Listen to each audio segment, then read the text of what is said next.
जय हिंद, नमस्कार दोस्तों। आज हम शुरू करने वाले हैं उत्सर्जन तंत्र। इसका हम पार्ट नंबर 2 समझेंगे। पार्ट नंबर 1 में हम समझ चुके हैं कि किडनी क्या होता है, और पार्ट नंबर 2 में हम समझेंगे कि किडनी कैसे फिल्ट्रेशन करती है, मतलब किडनी कैसे काम करती है। इसको समझेंगे बिल्कुल गांव देहात की भाषा में। तो चलिए सबसे पहले डायग्राम बनाकर समझते हैं। देखिए, ये हो गया डायग्राम किडनी का। ये हो गया राइट किडनी, राइट किडनी हो गया। ये हो गया लेफ्ट किडनी।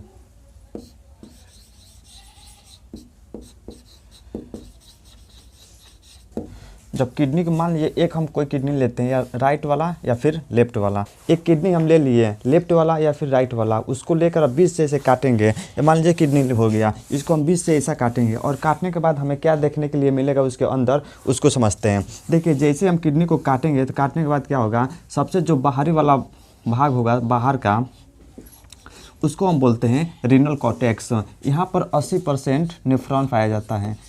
यही नेफ्रॉन किडनी का यूनिट होता है। उसके बाद जैसे बाहर का हो गया, अब जैसे इसके अंदर का जब पार्ट को देखेंगे अंदर वाला, तो ये हो गया अंदर का पार्ट, रीनल मेडुला के नाम से जाना जाता है। यहाँ पर 20% नेफ्रॉन पाया जाता है, ऊपर 80%। और उसके बाद देखिए, और जैसे इसके जब अंदर देखेंगे तो खाली खाली जगह मिलता है। ये हो गया खाली खाली जगह, जो यूरिन हो गया, पेशाब हो गया, यहीं पर आकर इकट्ठा होता है। उस स्थान को बोला जाता है रीनल पेल्विस के नाम से जाना जाता है, रीनल पेल्विस। यहाँ पर जो यूरिन होता है यहाँ पर आकर इकट्ठा होता है, और यहाँ पर इकट्ठा होने के बाद यूरेटर के माध्यम से यूरिनरी ब्लैडर में जाता है, और यूरिनरी ब्लैडर में इकट्ठा रहता है, और यूरेथ्रा के माध्यम से उसको निकाल दिया जाता है। तो देखिए क्या होता है, रीनल आर्टरी से ब्लड प्रवेश करता है जो अभी प्यूरिफाई नहीं हुआ है, अशुद्ध है, और इसी में किडनी के अंदर इसको प्यूरिफाई किया जाता है। अब जो काम का चीज़ हो गया उसको रीनल वेंस के पूरे शरीर में भेज दिया जाता है, और जो बेकार का चीज़ हो गया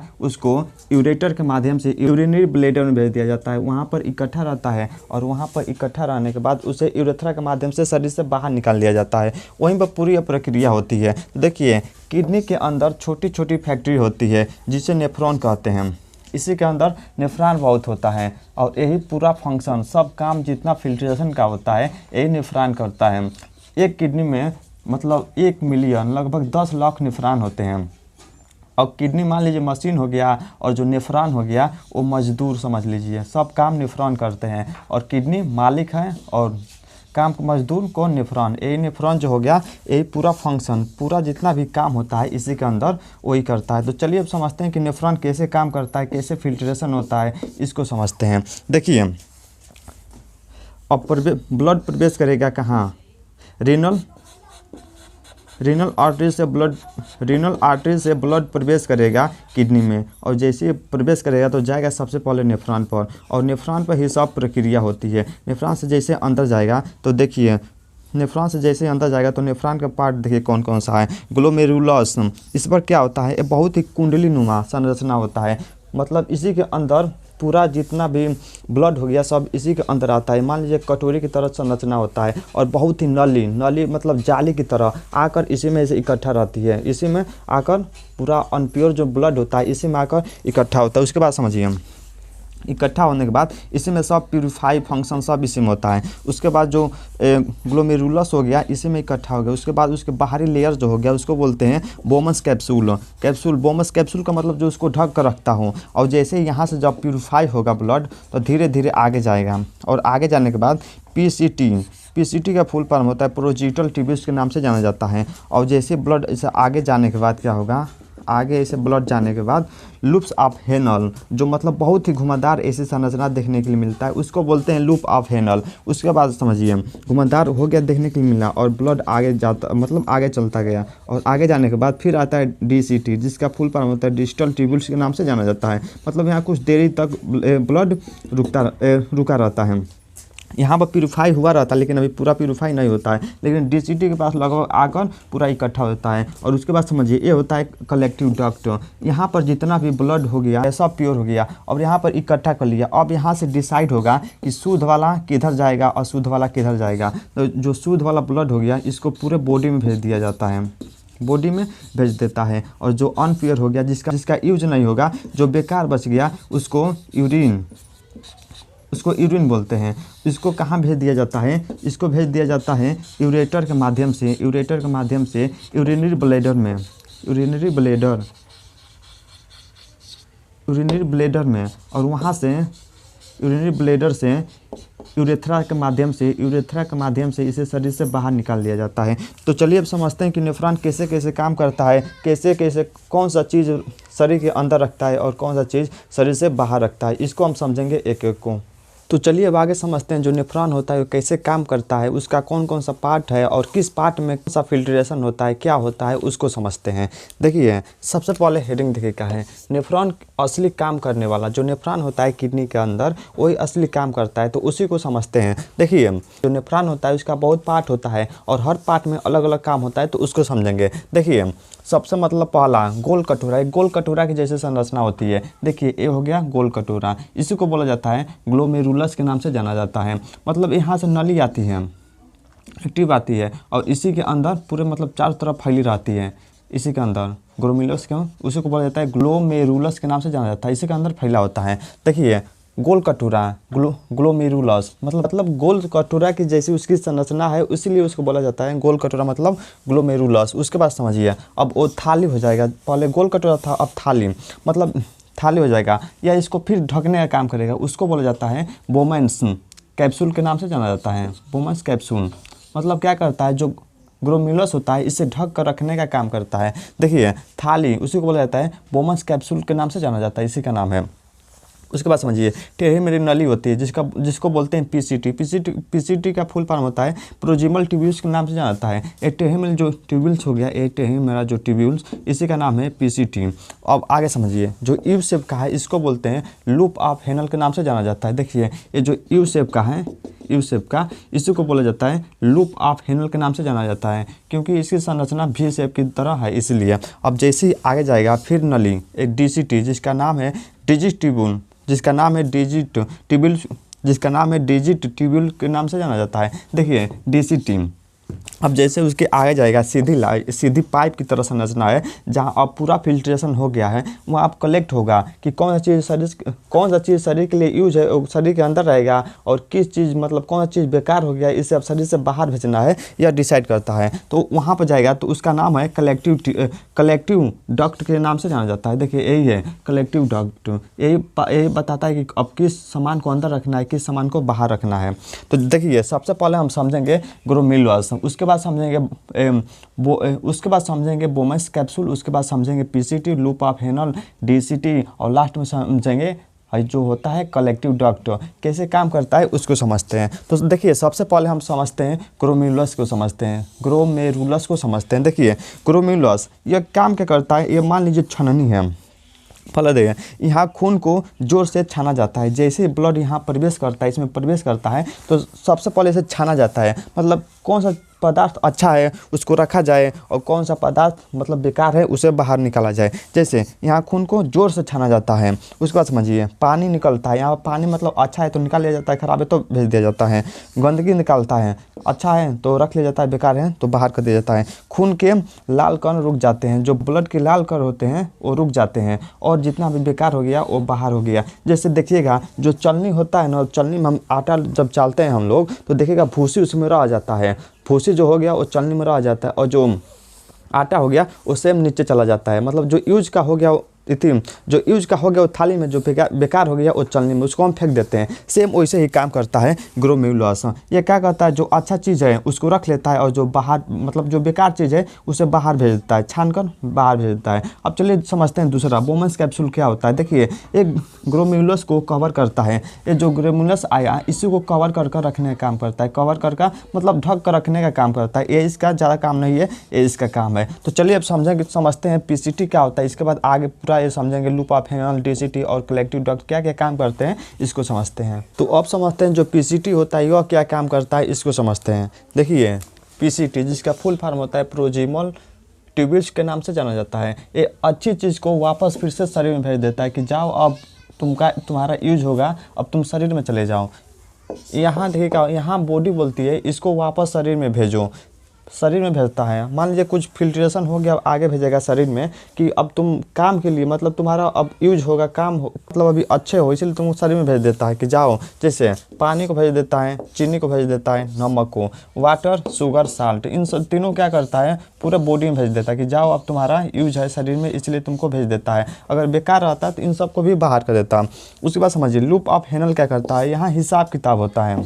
देखिए क्या होता है, नीचे वाली नली जो होती है वो पानी को बचाती है। नीचे वाली नली यू शेप की संरचना होता है, तो नीचे वाली पानी को बचाती है, और ऊपर वाला जो नली हो गया, ऊपर वाली ये नमक को बचाती है। इसकी संरचना कैसा होता है, यू शेप होता है, इसकी संरचना होता है। अब चलिए समझते हैं डीसीटी। देखिए ये आखिरी सफ़र होता है। यहाँ पर जो थोड़ा बहुत गंदा बच गया, यही जोड़ दिया जाता है कि अब लो अब तुम सफाई कर दो अच्छे से। यहाँ पर आखिरी सफ़र होता है, सफाई का आखिरी चरण यही होता है डीसीटी के पास।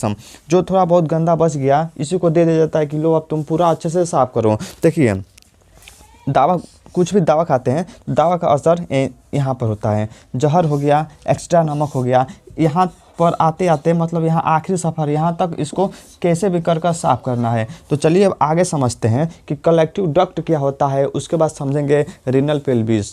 अब समझते हैं जो कलेक्टिव डक्ट है, जहाँ पर फाइनल हिसाब किताब होता है, उसको समझते हैं। देखिए कलेक्टिव डक्ट, फाइनल हिसाब किताब यहीं पर होता है। अब किस चीज़ को ब्लड में भेजना है और किस चीज़ को शरीर से बाहर निकालता है, यहीं पर इसका फाइनल डिसीजन होता है, यही फाइनल हिसाब होता है। पेशाब गड्ढा होगा कि पतला होगा, ये भी एक डिसीजन होता है कि जो पेशाब हो गया, यूरिन हो गया, वो गड्ढा होगा कि पतला होगा, यहाँ पर डिसीजन होता है। और उसके बाद किस चीज़ को शरीर में रखना है और किस चीज़ को शरीर से बाहर रखना है, ये भी होता है। देखिए क्या होता है रीनल पेल्विस का। अब आगे देखिए होता है रीनल पेल्विस। यहाँ पर क्या होगा, यूरिन को यूरिनरी ब्लैडर तक भेजता है। जो पेशाब बन गया यूरिन, उसको यूरिनरी ब्लैडर तक भेजता है। ये देखिए हो गया किडनी। किडनी के अंदर हम बताए थे खाली जगह पाया जाता है, खाली जगह या खाली गड्ढा कहिए पाया जाता है, उसी को बोला जाता है जो खाली गड्ढा पाया जाता है, उसी को बोला जाता है रीनल पेल्विस। Renal pelvis. यहाँ पर देखिए क्या होता है, जब ब्लड का प्यूरिफाई हो जाता है, जब यूरिन जो अब खराब पदार्थ बच गया, तो इसको यहाँ पर भर देता है। जो खाली जगह है रीनल पेल्विस, यहाँ पर किडनी क्या करता है, यहाँ पर भेज देता है। तो यहाँ से एक नली निकलती है, जिस नली का नाम है यूरेटर। यूरेटर के माध्यम से जो यूरिन बना हुआ था, यूरेटर के माध्यम से अब यूरिनरी ब्लैडर तक पहुंचेगा, जहाँ पे जिसको बोलते हैं पेशाब की थैली, यहाँ भेजेगा। और यहाँ पेशाब एक जगह इकट्ठा रहता है, इसका नाम है यूरिनरी ब्लैडर। और जिस रास्ते से पेशाब बाहर निकल जाता है, उस रास्तों को बोला जाता है यूरेथ्रा के नाम से जाना जाता है। तो देखिए जो यूरिनरी ब्लैडर होता है, यहाँ पर देखिए इसकी कैपेसिटी क्या होती है, इसको समझते हैं। देखिए यहाँ पेशाब जमा होता है, जो यूरिन हो गया यहाँ पर जमा होगा। इसकी कैपेसिटी देखिए 400 से 600 ml तक, लगभग आधा लीटर। उसके बाद समझिए जब टंकी भरती है तो प्रेशर अपने आप बढ़ जाता है। जो प्रेशर होता है, जैसे ही टंकी भरेगी तो प्रेशर अपने आप बढ़ जाता है। तो देखिएगा बहुत लोगों को जब पेशाब लगता है तो बहुत भारी जैसी महसूस होने लगता है, मतलब प्रेशर बहुत ज़्यादा हो गया। मान लीजिए जिसका प्रेशर इतना मतलब इकट्ठा करने के लिए, अब उसमें जब 400 से 500 ml तक मान लीजिए भरेगा, तो उसमें प्रेशर, उसका मतलब साइज भी बढ़ जाएगा। जब साइज बढ़ेगा तो दिक्कत होगा, प्रेशर अपने आप लगेगा। वैसे जब देखिएगा जब प्रेशर बढ़ जाता है, उसके बाद देखिएगा जब लोग टॉयलेट कर लेते हैं तो बहुत रिलैक्स महसूस करते हैं। ये जो यूरेथ्रा होता है, यूरेथ्रा जो है इसी के माध्यम से जो पेशाब होता है शरीर से बाहर निकलता है। पेशाब जिस रास्ते से बाहर निकलता है, यहीं से गंदगी भी हमारे शरीर से अब बाहर निकल गई। उस गंदगी हमारे शरीर से अब बाहर निकल गई। अभी तक तो हमारे शरीर में था। जैसे पहले देखिए खून आया था, सबसे पहले खून आया। उसके बाद समझिए क्या हुआ, खून जैसे छाना गया, उसके बाद समझिए क्या हुआ, उसको छाना गया। उसके बाद हुआ अच्छा को वापस, जो अच्छा बच गया उसको शरीर में वापस भेजा गया। अच्छा वापस, पहले ब्लड आया, फिर उसको छाना गया, और जो अच्छा हो गया उसको शरीर में भेज दिया गया, वापस जाओ। गंदा जमा हुआ, जो गंदा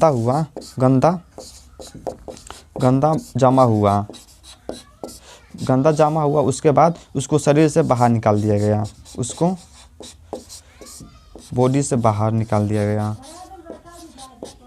उसको बॉडी शरीर से बाहर निकाल दिया गया। यही पूरा प्रोसेस था। तो अब चलिए समझते हैं कुछ बेसिक डिसऑर्डर होता है उसको समझेंगे, और उसके बाद समझते हैं जो किडनी के डॉक्टर है उन्हें क्या बोलते हैं, इसको भी समझते हैं। तो चलिए कुछ डिसऑर्डर होता है उसको समझते हैं। देखिए सबसे पहले किडनी डिसऑर्डर क्या क्या देखने के लिए मिलता है।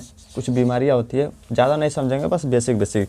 पहला होगा किडनी स्टोन। ये आम है, बहुत आम मतलब बीमारी है, बहुत लोगों को हुआ है, देखने के लिए मिलता है। उसके बाद समझिए यूटीआई, इसका फुल फॉर्म होता है यूरिन इन्फेक्शन के नाम से जाना जाता है, यूरिन में इन्फेक्शन हो जाता है। उसके बाद समझिए किडनी इन्फेक्शन।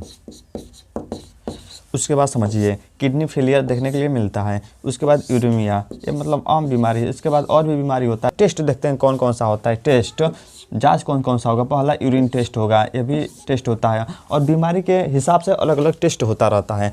उसके बाद समझिए ब्लड यूरिया, ब्लड में देखा जाता है कि कितना यूरिया की मात्रा है। उसके बाद समझिए क्रिएटिनिन देखा जाता है, या कभी कभी अल्ट्रासाउंड भी हो जाएगा, एक्सरे भी हो जाएगा, या कभी कभी LFT RFT, मतलब ऐसे मतलब जाँच होता रहता है। अलग अलग बीमारी में अलग अलग टेस्ट होता रहता है। अगर पूछेगा इसके वजह से यूरिन का पीला कलर दिखता है या पीला होता है, तो लगाएगा यूरोक्रोम के कारण यूरिन पीला दिखता है, पीला कलर होता है यूरोक्रोम के कारण। अगर पूछेगा मतलब जो किडनी के डॉक्टर हैं उन्हें क्या बोलते हैं, किस नाम से जानते हैं। देखिए 2 डॉक्टर होते हैं, पहला होते हैं यूरोलॉजिस्ट और दूसरा होता है नेफ्रोलॉजिस्ट। देखिए यूरोलॉजिस्ट क्या करते हैं, पेशाब या पथरी या ऑपरेशन करना होता है, इसकी मतलब जाँच करते हैं, देखते हैं, मतलब ऑपरेशन भी करने वाला कंडीशन होता है तो कर देते हैं। और जो नेफ्रोलॉजिस्ट होते हैं ये देखते हैं कि किडनी कैसे काम कर रही है। किडनी फेलियर हो गया तो तब क्या करेंगे। उसके बाद डायलिसिस मतलब करने का काम होता है। डायलिसिस का मतलब समझिए जब किडनी खराब हो जाता है, अच्छे से प्यूरिफाई नहीं कर पाता है, तो बाहर से मशीन लगाकर किडनी को मतलब जो ब्लड होता है उसको प्यूरिफाई किया जाता है, मतलब शुद्ध किया जाता है, उसी को बोला जाता है डायलिसिस। अगर आप लोग को एक्सक्रीटरी सिस्टम समझ में आया तो कमेंट कर जरूर बताएं। जय हिंद, नमस्कार दोस्तों।